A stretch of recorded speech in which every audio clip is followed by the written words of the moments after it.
शू खरीदना काफ़ी डॉन्टिंग और मुश्किल हो सकता है। इतने सारे डिज़ाइंस हैं, इतने सारे ब्रांड्स, कभी कभी कन्फ्यूजन हो जाता है कि इनमें क्या डिफरेंस है और हमारे ऊपर कौन सा एप्लीकेबल है।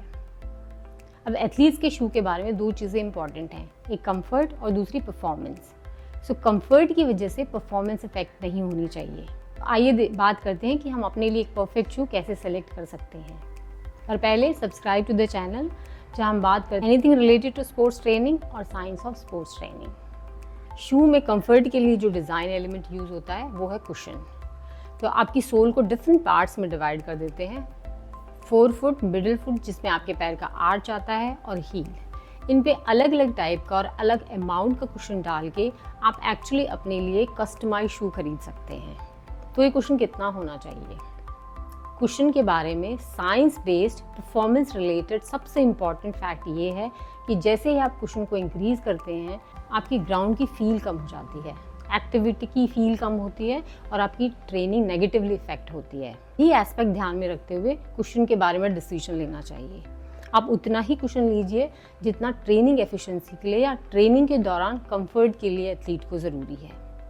मार्केट में अवेलेबल रेगुलर शूज़ की कुशन 9 to 35 mm होती है। तो अगर आप लॉन्ग डिस्टेंस रनर हैं तो कुशन को लोअर रेंज में या कम रखिए और सॉफ्ट रखिए ताकि आपको बाउंसीनेस मिले और शू लाइट वेट हो। अगर वही शू आप ट्रेनिंग के लिए ले रहे हैं तो कुशन को थोड़ा थिक डेंसिटी का रखिए और ज़्यादा रखिए, उससे आपको स्टेबिलिटी ज़्यादा मिलेगी। डेफिनेटली इससे शू का वेट इंक्रीज़ होगा। रनिंग के लिए जो शू होता है उसकी sole as compare to stability shoe softer होती है। टो का एरिया हमेशा फ्लेक्सिबल होना चाहिए, उसमें टो को मूव करने के लिए स्पेस होना चाहिए आपके हाथ के अंगूठे की विड्थ के बराबर। जो दूसरे टाइप का डिज़ाइन एलिमेंट जो शू के स्पेसिफिकेशंस में आता है वो है हील ड्रॉप। अगर आप उस टाइप के रनर हैं जो हील को पहले स्ट्राइक करते हैं तो हील के शॉक को एब्जॉर्ब करने के लिए आप एक्स्ट्रा कुशन ले सकते हैं। अगर आप मिडिल फुट पे स्ट्राइक करते हैं तो आपको एक्स्ट्रा हील ड्रॉप या लो हील ड्रॉप से काम चल सकता है। 1 to 4 mm is low heel drop, 5 to 7-8 mm is medium heel drop and after that is very high heel drop. याद रखिए जब भी आप हाई हील ड्रॉप लेते हैं तो आपका एंकल हमेशा प्लांटा फ्लेक्शन में रहता है, जिससे आपकी लोडिंग या फिर स्टाइल ऑफ एक्टिविटी चेंज हो सकता है।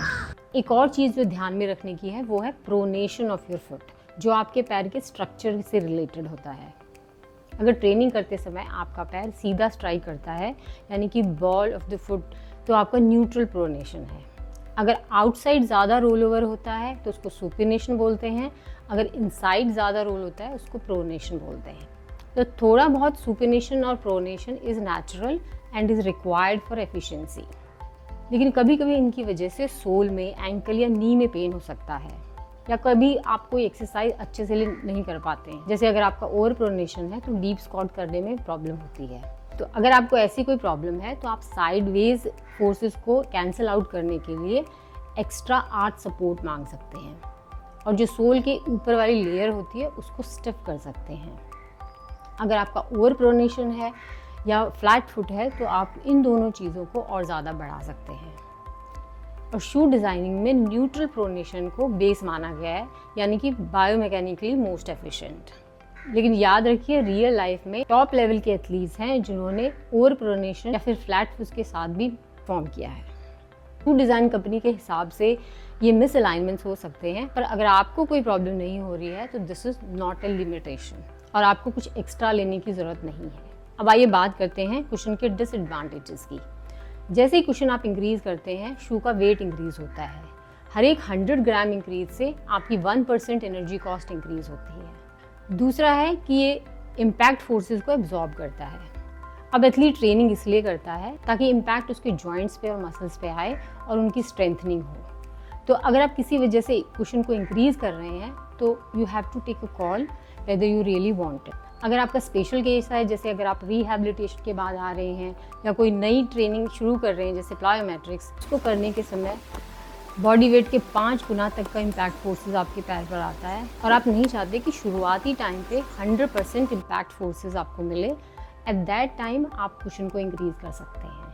कुशन ट्रेनिंग इम्पैक्ट फोर्सेस को एब्जॉर्ब करता है जिससे इंजरी प्रिवेंशन होता है।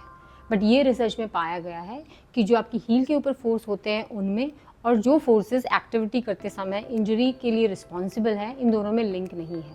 इसका मतलब है एक्स्ट्रा कुशन या फिर इम्पैक्ट फोर्सेस एब्जॉर्प्शन इंजरी को ओवर यूज इंजरी को प्रोटेक्ट नहीं करते। जो सबसे बड़ा डिसएडवांटेज है कुशन को इंक्रीज करने का, वो है loss of feel of the movement और एक्टिविटी करते हैं तो हमारी बॉडी के मैकेनो रिसेप्टर्स उस एक्टिविटी के बारे में ब्रेन को फीडबैक देते हैं।